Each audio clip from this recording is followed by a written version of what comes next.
Hello everyone, I hope you all had a good whatever holiday you celebrate, or are still celebrating, or I don't know when they end or begin this time of year for everyone. But I figured I would show the recent games that I've picked up and some of the cool stuff I got for Christmas. I'm not going to show you like the gift cards and random like pajama pants and shit, but I figured I'd show you at least some of the cooler things. First, I'm going to start off with the games, though, and I want to begin with a little purchase I made with a fellow YouTuber by the name of bkirk0510. I'm cheating, it's on the screen right back here. But he gave me a good deal on a few things. The first being My World, My Way on the DS. It's an Atlas game I didn't own, and I had put off buying it back when it came out because it just looked, I don't know, a little too girly or something about it just kind of put me off. I mean, you really can't see too much on the back there, I guess, but I read the back originally when it came out, and I was like, oh, there's a pout meter? You can, like, whine and bitch as a girl a bunch? Oh, okay. But I've watched some videos on it, and it is an Atlas game, and I've basically tried to collect any Atlas game that I've ever been interested in, and I guess I'd have to say I was a little interested in this. So he gave me it for a good price. This actually goes complete for like $50 or so, like on eBay, obviously, but he gave it to me for like, I'll just say it, for $25. So good deal for a complete, really good condition too. And then he also gave me, or sorry, didn't give me, he also sold me Giana Sisters on the DS, which is a game that I think I've maybe seen like one time ever. It's rare in that sense. It's not really expensive, though. It's maybe $10 to $15 for a complete copy. But it's a fun, basically Mario clone, down to like, you know, almost everything. But it's a reboot of a 80s classic. I'm also cheating from the back because, honestly, I had never heard of Giana Sisters before when it came out on the DS, basically. So I hadn't seen a copy like used or something in my store for a long time, and he gave this to me, or sold it to me for $7. I keep saying he gave it to me. He sold it to me for $7. And then something really cool, actually. For $3, I already had the game, but he sold me the box for Castlevania Circle of the Moon, and I'm sort of weird about collecting like boxes, or, you know, if it had a cardboard box, I mean, originally when the game came out. It takes a lot for me to either, you know, seek one out. It's more of if it sort of falls in my lap, or it's a really cheap, you know, price for it, and I figured $3 for a very nice condition box for it was a good deal. No instruction manual, but hey, you know, maybe I'll find that at some point down the road. So in total, $35 he sold me the stuff for. Good price, good transaction, everything's smooth, so thank you very much, man. And then some of the other things I picked up, like just on my own, were... Oh, wait, actually, I'll show you this one, because this kind of relates to that transaction. Another game he had that he was possibly thinking of selling was 999, 9 hours, 9 persons, 9 doors, and he decided he wanted to keep it. And I was like, okay, that's cool.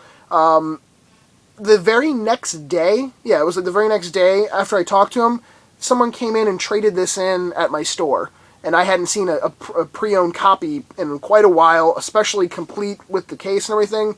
I was like, shit, so I bought it. It ended up being like $19 with my discount, but I've been looking for this, and I had just purchased also, damn, I forgot to grab it, hold on a second, Virtue's Last Reward, the sequel to 999. I've been trying to get into the more very like puzzle story-based games like this a little bit more, and these were like two that basically have been so highly regarded by fans where I figured, you know, okay, I'll pick them up and give them a try, and I am enjoying them. I started playing this first because I bought it first, but now I'm stopping playing this and I'm going to go play this, and I'm trying to get my wife to play this as well.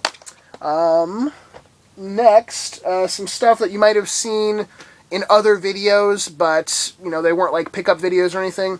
One being Super Adventure Island on the SNES, and the guide, or the instruction manual for Super Adventure Island 2.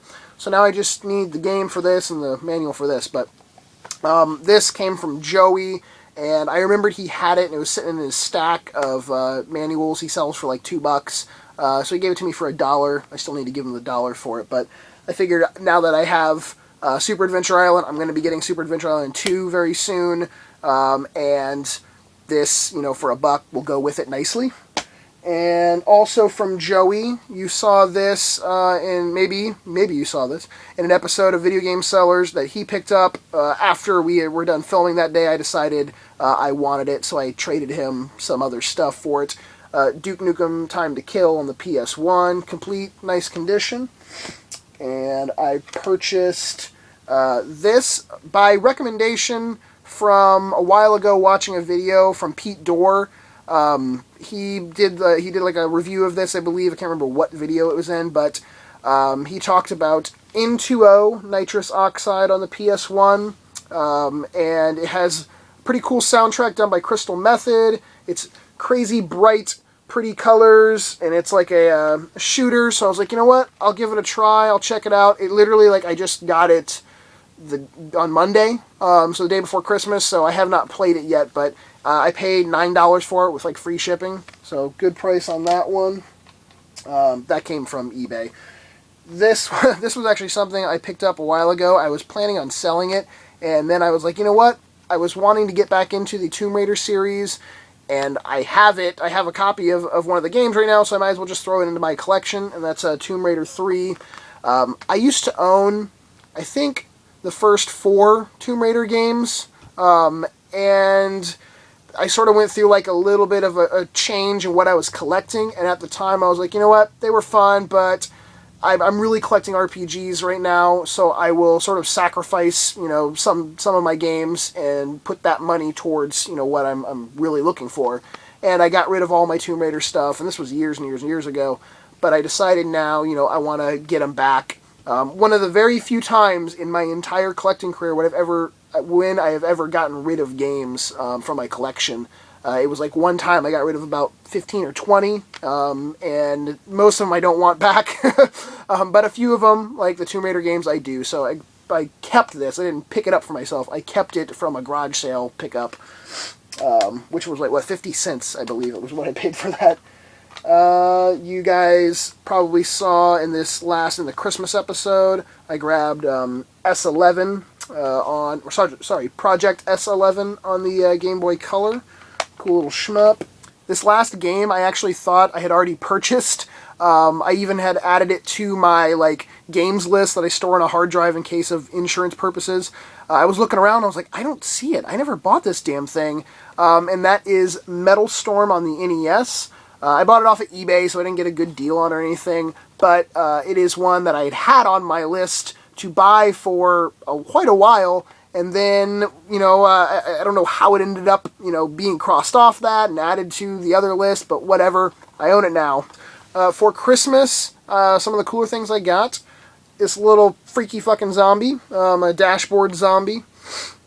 I got a gun. I'm going to shoot you. A little stupid plastic gun. But we tend to get, from Katie's parents, everyone seems to get, some type of dart gun every year, and then we just, nail the shit out of each other. So they're really fun. I don't know what happens to them every year. They sort of disappear. We probably have a collection of, 5 or 6 dozen of these, but don't know where those are. Katie got me a pretty cool shirt. Beetlejuice, which, if you watch my top 10 favorite movies, this was... Oh, the fucking size sticker's still on there. This was sort of almost tied with my favorite movie of all time, but I ended up putting it, basically in second. But it's a cool shirt from, the wedding scene at the end. I suck at Christmas. I'll just put that out there. Most of everything I ever want throughout the year, I buy myself. So it's hard to buy things for me. I really don't ask for anything from anyone. And then that sort of puts me in this mood where I'm like, well, I'm not really, into Christmas so much. So then I tend to suck sometimes at buying presents, especially more recently. I used to be a lot better. I'm going to try to get better. For my wife, I bought her a little Pandora bead of a ghost. So it sort of fit in with the Halloween theme, even at Christmas time. And then her parents got me a Ratchet Set, which I don't know exactly what I'll be ratcheting with this, but you know what? Everyone needs a tool set. You know, they've been building up our tool set over the years for Christmas, and this is just going to add to it. And they got me a little Craftsman tool bag with a little fucking itsy-bitsy screwdriver in there with a bunch of replacement heads, which is kind of cool. I was hoping that maybe one of these would fit like SNES carts or NES carts. No, none of the heads are specific to it. You know, that was a long shot, but I figured, you know, maybe. And... oh, for Christmas, let me open this poster tube. Hold on a second. Ryan, one of our friends, like family friends, who has been in a few episodes of a Video Game Sellers episode and something else a while ago, got me this Silent Hill 3D poster, you know, for the newer movie. He works at a movie theater and snagged this for me. And even though I didn't absolutely love the movie, it was still fun, and shit, it has Pyramid Head on it, so I was happy that he gave me this as a Christmas present. And he gave, I guess, technically Katie a Hunger Games poster. I won't pull that out, because technically it wasn't my present. And the only other thing I guess I really have to show is from a contest I won from another YouTuber, one of my Halloween viewers, and I view her shit, obviously, because I won the contest.